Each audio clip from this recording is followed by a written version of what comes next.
গল্প বিভিন্ন ধরনের কথা শুনছি, এগুলো আসলে হাস্যকর।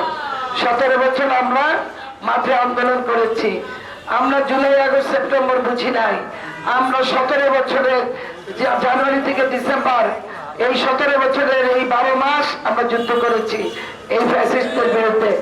জুলাই আন্দোলনের নেতৃত্ব আমরা দিয়েছি, জুলাই আন্দোলনের পরিকল্পনা, জুলাই আন্দোলনে আমরা মাঠে ছিলাম, আমাদের সন্তানেরা ছিল, আমাদের শিক্ষার্থীরা ছিল, যারা আমাদেরই সন্তান, তাদেরকে আমরা পিছন থেকে, বাইরে থেকে, পাশ থেকে পরামর্শ দিয়েছি, আমাদের কাছে ডেকেছি এবং আমাদের পাশে রেখে তাদেরকে আমরা আন্দোলনে রাজপথে তারা ছিল।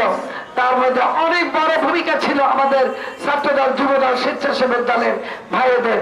এবং এই বরিশালে যদি বলি, আমাদের বরিশাল ইউনিভার্সিটি, আমাদের বিএম কলেজ, আমাদের হাতেম আলী কলেজ, আমাদের পলিটেকনিক কলেজ, আমাদের বরিশাল কলেজ সহ যে ছাত্র নেতারা নেতৃত্ব দিয়েছে, তারা কি কেউ কারণ নাম কি গোপন করেছিল? ছাত্র দলের বিএম কলেজের ওর নাম গোপন করেছিল? বরিশাল বিশ্ববিদ্যালয় করেছিল? আমরা শহীদ জিয়ার সৈনিক হিসাবে, শহীদ জিয়া খালেদা জিয়ার স্লোগান দিয়ে আমরা বুক উঁচা করে আমরা মুখে স্লোগান তুলেছি। আর আমরা গত 17 বছর যাদের চেহারাতে দেখি নাই, এই বরিশালেও আমরা যখন আন্দোলন করেছি, আমরা তাদেরকে দেখেছিলাম, আমরা তাদেরকে বলেছি আসুন আমরা আন্দোলন ফ্যাসিস্টের বিরুদ্ধে, আপনারা নির্যাতিত, অত্যাচারিত, আসুন আমরা একত্রে রাজপথের আন্দোলনে আসি। তারা বলেছিল আমাদের উপর মহলে নির্দেশ নাই এবং তারা একদিনের জন্য আমাদের সাথে মাঠে আসে নাই। আজকে তারা অনেক কিছু দাবি করে, আজকে সংসদে বিরোধী দলের ভূমিকায় তারা পালন করছে, সেখানে জুলাই আন্দোলনকে, জুলাই সনদকে তারা বিকৃতভাবে উপস্থাপন করছে। আজকে গণভোটের কথা কিন্তু বিএনপি একবারে বলে না। গণভোটের ভিতরে যে অনুচ্ছেদ গুলোর কথা তারা বলেছে, 18 এবং 19 অনুচ্ছেদ, যা জুলাই সনদের সম্পূর্ণ পরিপন্থী। আমরা কিন্তু উচ্চকক্ষের কথা বিএনপি বলেছে, শহীদ রাষ্ট্রপতি জিয়াউর রহমানের সন্তান বেগম খালেদা জিয়ার সন্তান তারেক রহমান, সুতরাং শহীদ জিয়ার সন্তান, খালেদা জিয়ার সন্তান এদেশের জনগণের সাথে কখনোই কোনোদিন প্রতারণা করতে পারবে না, কারণ তারা অঙ্গীকারবদ্ধ।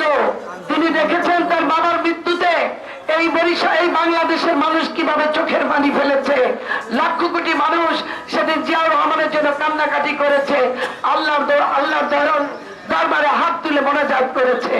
তার মায়ের মোনাজাতে, তার মায়ের জানা যায় এই লক্ষ কোটি মানুষ কিভাবে কান্নাকাটি করেছে।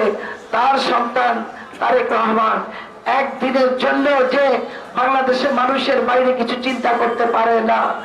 তিনি যা বলেছেন, যা যা অঙ্গীকার করেছেন, প্রতিটি কাজ তিনি প্রতিদিন ঘন্টা, মিনিট, সেকেন্ডে কাজ করে করে তিনি যাচ্ছেন। তিনি ফ্যামিলি কার্ড করে যা যা তার অঙ্গীকার ছিল, কৃষকের জন্য, নারীদের জন্য, শিক্ষার্থীদের জন্য, খেলোয়াড়দের জন্য একটা একটা করে তিনি পালন করে যাচ্ছেন এদেশের মানুষের জন্য, এই দেশের মানুষের ভাগ্য পরিবর্তনের জন্য। সুতরাং জুলাই সনদ দিয়ে যারা বাটপারি করছেন, যারা প্রতারণা করছেন, আপনাদেরকে বাংলাদেশের মানুষ ভালো করে চেনে। আপনাদের 71-এর ইতিহাস বাংলাদেশের মানুষ জানে যারা নিজেদের রাষ্ট্রকে পরিচয় দেয়নি, যারা নিজেদেরকে বাংলাদেশের জন্মকে যারা মেনে নেয় নাই, বাংলাদেশ ভালো থাকুক, বাংলাদেশের রাষ্ট্র ব্যবস্থা ভালো থাকুক, বাংলাদেশের জনগণ ভালো থাকুক, এটা তারা কখনোই চাইবে না। যে কোনো ভাবে, যে কোনো উসিলায় এই দেশকে, এই বাংলাদেশকে তারা অস্থির করতে চায়। সুতরাং আমরা তারেক রহমানের নেতৃত্বে, তারেক রহমান যে ওয়াদা করেছেন এই জুলাই সনদ দিয়ে উনি সংসদের দক্ষিণ প্লাজায় সমস্ত রাজনৈতিক দলের উপস্থিতিতে যে জুলাই সনদে বিএনপি স্বাক্ষর করেছে, প্রতিটি দাবি অক্ষরে অক্ষরে বিএনপি পালন করার জন্য বদ্ধপরিকর। সুতরাং আপনারা এটার উত্তর দিয়ে দিবেন আপনাদের কাছে যে জুলাই সনদের দাবি আমরা মানব এবং বিএনপি এই প্রতিটি দাবি মানতে তারা বদ্ধপরিকর। এই জুলাই সনদ নিয়ে রাজনীতি বন্ধ করতে হবে। আমাদের সন্তানদের রক্তের বিনিময়ে, আমাদের শিক্ষার্থীদের রক্তের বিনিময়ে এই জুলাই আন্দোলনে আমরা সকলে ঐক্যবদ্ধভাবে আমরা শেখ হাসিনাকে, এই ফ্যাসিস্টের বাংলাদেশকে আমরা বিতাড়িত করেছি। সুতরাং এই বাংলাদেশকে আমাদের রক্ষা করতে হবে, এই বাংলাদেশের মানুষকে আমাদের রক্ষা করতে হবে, এই বাংলাদেশের রাষ্ট্র ব্যবস্থাকে আমাদের রক্ষা করতে হবে। কোন অবস্থায় কোন ষড়যন্ত্রের কাছে বিএনপি মাথা নত করে নাই।